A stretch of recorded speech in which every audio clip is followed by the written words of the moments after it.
قال الله تبارك وتعالى في القرآن المجيد: أعوذ بالله من الشيطان الرجيم، بسم الله الرحمن الرحيم. فإن أعرضوا فقل أنذرتكم صاعقة مثل صاعقة عاد وثمود.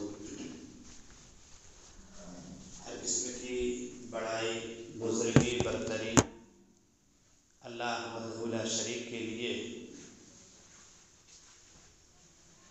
جو اکیلا تنہا ہے، جس سے کوئی سوال کرنے والا نہیں، اپنی اختیارات کا مالک ہے، نیکوں کو پسند کرتا ہے، بروں سے نفرت کرتا ہے۔ درود و سلام اللہ کے تمام نبیوں پر، خصوصاً آمنہ کے لال عبداللہ کے لخت جگر عبد المطلب کے یتیم پوتے پر۔ ہم سیرت النبی صلی اللہ علیہ وسلم کہ آج 7ویں قسط کے اندر حاضر ہوئے ہیں۔ اس سے پچھلے والے درس میں ہم نے سیرت النبی صلی اللہ علیہ وسلم کا جو حصہ سنا وہ تھا علی الاعلان، دعوت کے بعد آپ صلی اللہ علیہ وسلم نے جب کوہ صفا سے دعوت کا کام شروع کیا تو دعوت کے راہ میں کیا کیا روڑے آئے، کیسے کیسے لوگوں نے آپ کی مہم کو، آپ کی مشن کو روکنے کے لیے تدبیریں اور کوششیں کی، اسی کی ایک کڑی آج بھی ہے۔ آپ نے سنا کہ پچھلے درس کے اندر جب آپ صلی اللہ علیہ وسلم دعوت کی مشن کو لے کر اٹھے تو شروع میں لوگوں نے کہا کوئی بات نہیں، چند دنوں کے بعد یہ تھم جانے والا ہے۔ جب آپ کے صحابہ کی تعداد میں دن بدن اضافہ ہوتا رہا تو ان لوگوں کو پریشانی لاحق ہوئی، چنانچہ آپ صلی اللہ علیہ وسلم کے خلاف لوگوں کو ورگلانا شروع کیا۔ آپ صلی اللہ علیہ وسلم کو پاگل، مجنون اور کہا گیا، اور آپ کی باتوں کے اندر طرح طرح کے شکوک و شبہات پیدا کرنے کی کوشش کی گئی، اور جب نہیں کامیاب ہو سکے بالآخر وہ لوگ قرآن کے مقابلے میں، قرآنی آیات کے مقابلے میں بڑے بڑے بزرگوں کے ان کے جو واقعات تھے ان کو لوگوں کے سامنے سنانا شروع کیا۔ جب یہ تدبیریں بھی کارگر ثابت نہیں ہوئی، ان کے باوجود بھی حضرات صحابہ کی تعداد میں دن بدن اضافہ ہوتا رہا تو ان لوگوں نے ایک اور ترکیب اٹھائی، اور وہ یہ کہ آپ جانتے ہیں کہ مکہ ایک پتھریلی پہاڑی جگہ ہے۔ مکہ کے اندر داخل ہونے کے راستے معروف مشہور تھے، ایسا نہیں تھا کہ کھلا ہوا پورا مکہ تھا کہ کدھر کدھر سے لوگوں کو روکیں، چند ہی راستے تھے۔ کہا ان راستوں پر بیٹھ جائیں گے تو ہوگا یہ کہ ہم آنے والے کو پہلے ہی سے محمد صلی اللہ علیہ وسلم کے تعلق سے خبردار کر دیں گے تو ان کی دعوت یوں ہی تھم جائے گی، آگے بڑھ نہیں پائیں گے۔ چنانچہ مکہ کے راستوں میں پہرے داری شروع کر دی، اور مقصد کیا تھا؟ آپ صلی اللہ علیہ وسلم کی دعوت کی مقبولیت کو کم کرنا تھا۔ آپ انہی زمانے کے ایک واقعے کو آپ سنیں کہ کس طریقے سے روکا جاتا تھا۔ ڈیلی باری لگا کر، خصوصاً حج کے ایام میں باری لگا ہوا تھا۔ آج مکہ کی اس جانب میں یہ لوگ پہرے داری دیں گے، شمال کی جانب سے جو راستے ہیں اس میں فلاں لوگ پہرے داری دیں گے، اور دن بھر رہا کرتے تھے، اور قریش کے لوگ ان کے کھانے پینے کا انتظام کرتے تھے، اور جو چرب زبان ہوتے تھے، جن کو عربی اچھی آتی تھی، جو شعر و شاعری والے ہوتے تھے، جو ذہین و فطین مانے جاتے تھے، انہی لوگوں کو رکھا جاتا تھا کہ آپ ہی لوگوں کو بچا سکتے ہیں۔ چنانچہ وہ اس کام میں آگے بڑھے۔ اتفاق سے انہی دنوں کا واقعہ ہے، قبیلہ دوس کے طفیل بن عمر الدوسی رضی اللہ تعالیٰ عنہ، قبیلہ دوس کے طفیل بن عمر الدوسی رضی اللہ تعالیٰ عنہ قبیلہ دوس کے تھے۔ یہ آئے حج کرنے کی نیت سے آ رہے تھے، بعض روایت میں کہ عمرہ کی نیت سے آئے۔ جب یہ مکہ کے وہاں قریب پہنچے تو ان کے پاس لوگ پہنچے۔ اچھا، جو خاص لوگ ہوتے تھے، جو اکیلا ہوتا تھا، ایک گھر کا آدمی ہوتا تھا، اس کے پیچھے زیادہ محنت نہیں کرتے تھے، لیکن جو ایک پورے معاشرے کا سردار ہوتا تھا ان کے پیچھے جی توڑ محنت کرتے تھے۔ تو طفیل بن عمر الدوسی رضی اللہ تعالیٰ عنہ کے پاس پہنچے اور کہا آپ مکہ کے اندر آئے ہوئے ہیں، آپ مکہ میں اس جادو سے متاثر ہو جائیں اس سے پہلے آپ خبردار کر دیا جاتا ہے کہ مکہ میں ایک شخص محمد نامی صلی اللہ علیہ وسلم جنہوں نے نبوت کا دعویٰ کیا ہوا ہے، لیکن ان کی نبوت کے دعوے میں وہ باتیں نہیں ہیں۔ وہ بھائی بھائی کے درمیان جدائی کرا چکے ہیں، وہ باپ بیٹوں کے درمیان جدائی کرا چکے ہیں۔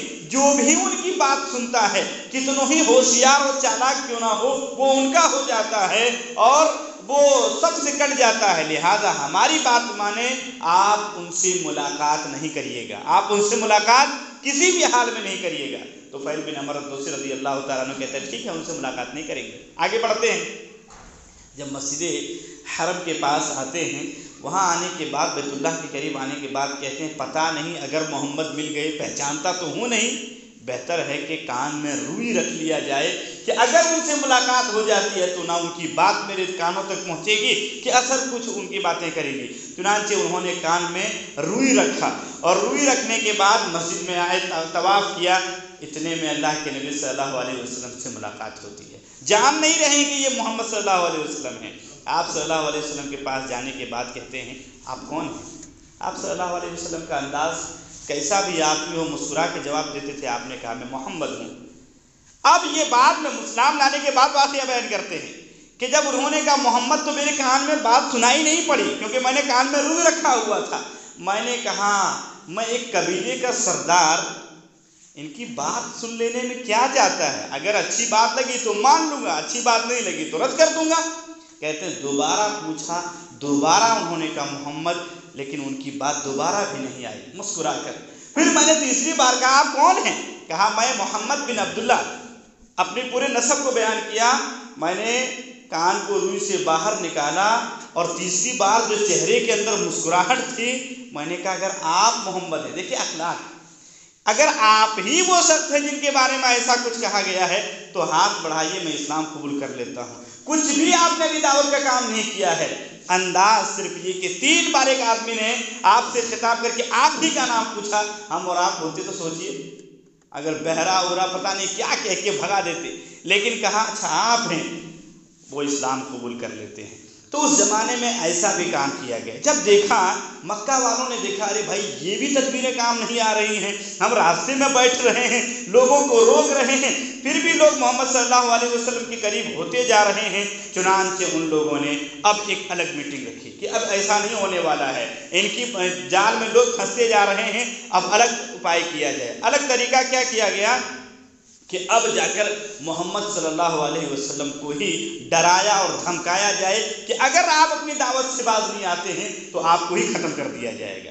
چنانچہ اس کو بعض روایات سے جب ہم پڑھتے ہیں الگ الگ کتابوں کو تو لگتا ہے کہ آپ کے پاس جانے سے پہلے آپ کے چچا ابو طالب کے پاس گئے تھے، لیکن میں جو آج واقعہ بیان کر رہا ہوں اس ناحیے سے پہلے آپ ہی کے پاس گئے۔ اور آپ کے پاس گئے کون تھے؟ آپ کے پاس جانے والے کا نام تھا عتبہ بن ابی ربیعہ، جو مکہ کے سرداروں میں سے تھے۔ اور یہ عتبہ بن ربیعہ آپ جب جانیں گے یہ بڑا اپنے آپ کو زبان کا مالک سمجھتا تھا، یہ اپنے آپ کی زبان پر بڑا فخر محسوس کرتا تھا، شاعر تھا، کاہن تھا، یہ ہر چیز اس کے اندر پائی جاتی تھی۔ میٹنگ لوگوں کی پہلے رکھی گئی کہ ایک ایسے آدمی کو بلایا جائے جو زبان میں محمد صلی اللہ علیہ وسلم سے بھی بہتر ہو۔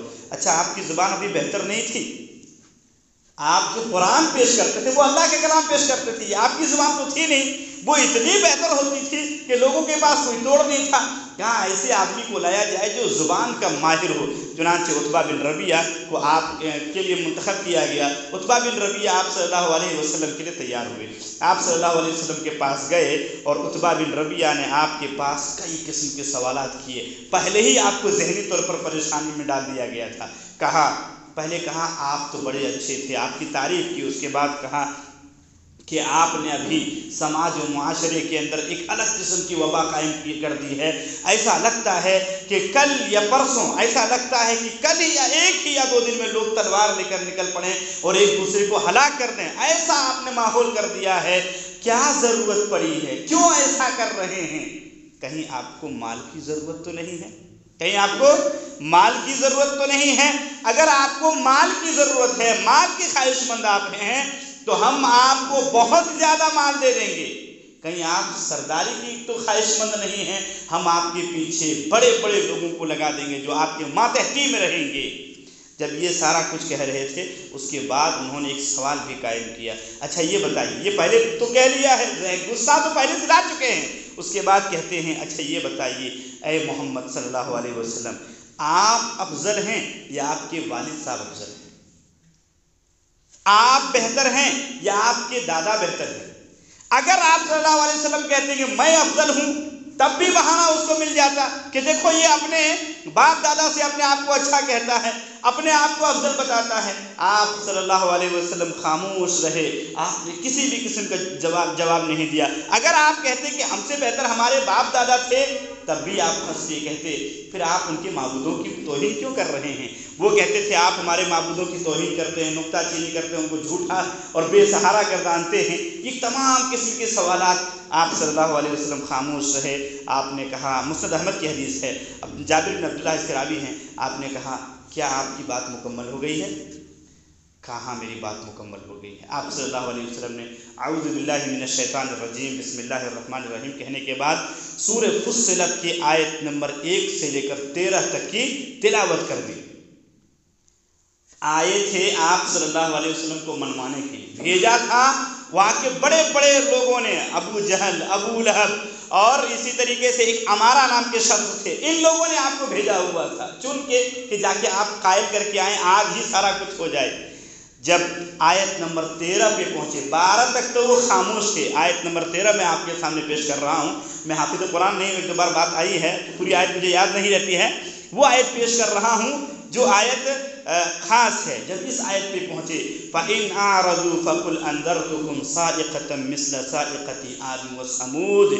اے نبی پاک صلی اللہ علیہ وسلم، اگر اب بھی اہل مکہ آپ کی دعوت سے منہ پھیرتے ہیں تو آپ کہہ دیجئے کہ میں تمہیں قوم عاد اور قوم سمود کی طرح ہلاکت کی باتیں وعید سنا رہا ہوں، تمہارے لیے ایسے عذاب ہیں جس طرح قوم عاد اور قوم سمود ہلاک کر دیے گئے۔ کہتے ہیں، راوی واقعہ بیان کرتے ہیں، یہ آیت جیسے ہی پڑھنا تھا، اپنے آپ کو زبان دانی کا بڑا مشہور آدمی گرداننے والا آپ کی مبارک ہونٹوں پر ہاتھ رکھ دیتا ہے، اور ہاتھ رکھنے کے بعد کہتا بس بس بس، اب اس سے زیادہ مت کچھ سنائیے، کیونکہ وہ زبان کو جاننے والے تھے، اور وہ قوم سمود اور عاد کی ہلاکت کے طوفانوں سے کیسے ہلاک کیے گئے تھے، وہ پورے عذاب کو جانتے تھے۔ کہا اب کچھ مت کہیں، ابھی آئے تھے نبی کو منانے کے لیے، جاتے ہیں تو آپ صلی اللہ علیہ وسلم کے پاس سے چہرہ ان کا مرجھایا ہوا ہے۔ لوگوں نے کہا کیا بات ہے؟ کہا ان کی ایک بھی بات سمجھ میں نہیں آئی۔ کہا تم کو سمجھ میں نہیں آئی ہے؟ ہم میں سب سے بہترین عربی تم بولتے ہو اور تم کہہ رہے ہو کہ ہم کو ان کی ایک بھی بات سمجھ میں نہیں آئی ہے۔ کہا ایک بات ضرور سمجھ میں آئی ہے، کہا اگر میرے مشن کے بیچ میں روڑا ڈالو گے اور دعوت توحید کو قبول نہیں کرو گے، فَإِنْ أَعْرَضُوا فَقُلْ أَنذَرْتُكُمْ صَاعِقَةً مِثْلَ صَاعِقَةِ عَادٍ وَثَمُودَ۔ یہ آیت مجھے سمجھ میں آئی ہے کہ اگر ہم محمد کے راہ میں روڑا بنتے ہیں تو ہمیں بھی قوم عاد اور سمود کی طرح ہلاک کر دیا جائے گا۔ لوگوں نے کہا لو، اس کے اوپر بھی محمد صلی اللہ علیہ وسلم کی جادو کا اثر ہو گیا ہے۔ اس کے بعد یہ تو رہا لالچ دینے کی بات۔ لالچ پہ جب نہیں کچھ ہوا، کیونکہ آپ ایک اللہ کے مشن کو آگے بڑھا رہے تھے، اب آپ صلی اللہ علیہ وسلم کو ڈرایا جانے لگا، آپ صلی اللہ علیہ وسلم کو ختم کرنے کی باتیں کی جانے لگی، اور صرف آپ کو نہیں بلکہ آپ کے ساتھ آپ کے صحابہ کو بھی اب تنگ کیا جانے کا سلسلہ شروع ہو جاتا ہے۔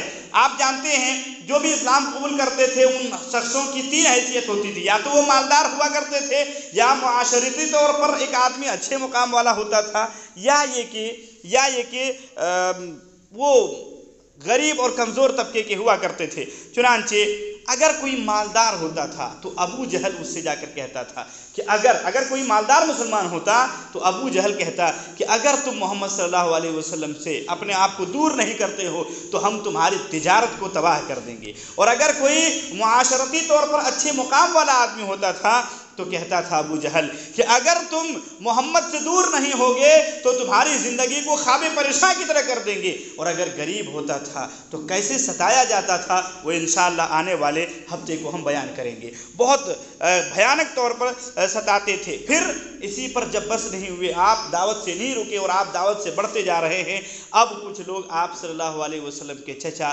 ابو طالب کے پاس پہنچتے ہیں، اور آپ صلی اللہ علیہ وسلم کے چچا ابو طالب کو کہتے ہیں کہ محمد محمد کو کہو کہ اپنے دین سے باز آ جائیں، نہیں تو ہم محمد کو نقصان پہنچائیں گے۔ ابھی محمد کو صرف نقصان پہنچانے کی بات کر رہے تھے، ابھی محمد صلی اللہ علیہ وسلم کے پاس بھی آپ کے چچا کے پاس بھی ایک آپشن رکھا جاتا ہے اور وہ آپ جواب دیتے ہیں، لیکن اس مرحلے میں ابو طالب آپ کو کچھ نہیں کہتے ہیں۔ ابو طالب اس مرحلے میں جب پہلی بار قریش کے لوگ آپ کے پاس آتے ہیں ابو طالب کے پاس، تو ابو طالب محمد صلی اللہ علیہ وسلم کو کچھ نہیں کہتے ہیں۔ پھر دوبارہ جب آتے ہیں تب کہتے ہیں کہ میرے کمر میں وہ اب طاقت نہیں ہے، وہ واقعہ انشاءاللہ آنے والے ہفتوں میں بیان کریں گے۔ جب دیکھا کہ آپ صلی اللہ علیہ وسلم کی دعوت میں اب دن بدن بڑھتا ہی جا رہا ہے، لوگ مسلمان ہوتے ہی جا رہے ہیں، تو اب ضد پہ اڑے۔